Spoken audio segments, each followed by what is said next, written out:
L'accès à la santé, de la désertification médicale est un sujet extrêmement important. Il l'est malheureusement dans l'ensemble de notre pays. Il l'est de manière beaucoup plus prégnante dans notre département en Vendée. On a évidemment une question aussi qui tourne autour du logement et de l'accessibilité au logement pour le plus grand nombre. On le voit au travers, entre autres, des entreprises qui peinent à recruter à cause justement du fait que les futurs salariés ne trouvent pas de solution de logement.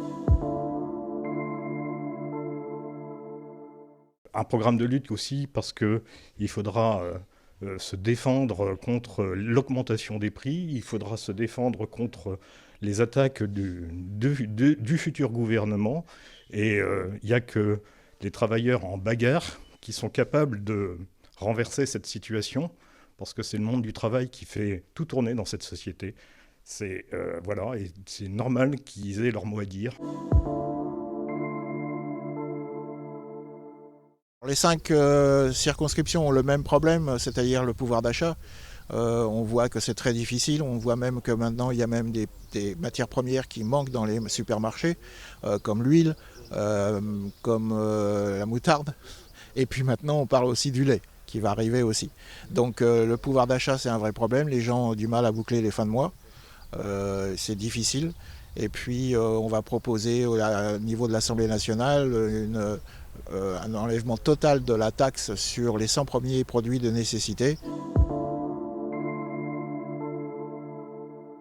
C'est faire de l'écologie du quotidien, en faire de l'écologie dogmatique, donc ça passe par plein de choses qui peuvent paraître simples, mais revoir nos transports, revoir notre système de l'agriculture, remettre du bon sens tout simplement, anticiper le réchauffement climatique qui va arriver, sans en avoir peur, mais en considérant effectivement que c'est un obstacle que nous devons franchir.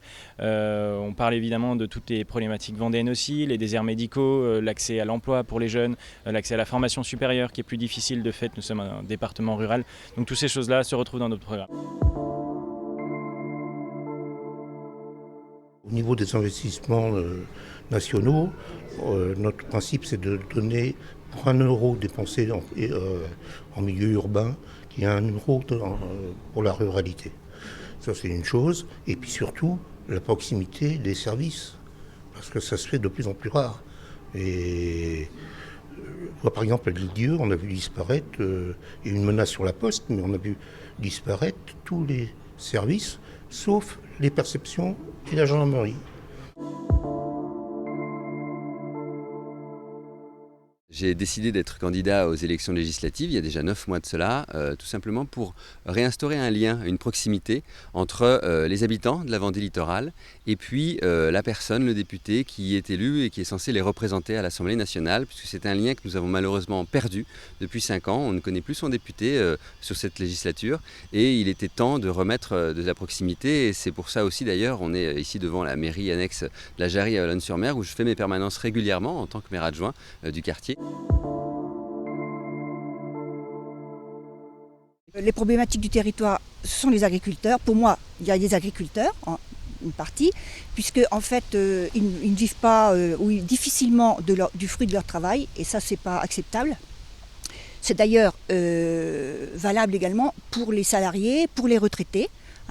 Il faut que les gens puissent vivre de ce qu'ils font ou de ce qu'ils ont fait. Parce qu'il ne faut pas oublier que les retraités, ce sont des personnes quand même, non pas des sangsues comme on veut un petit peu nous les présenter, mais les retraités, ce sont des gens qui ont cotisé toute leur vie professionnelle.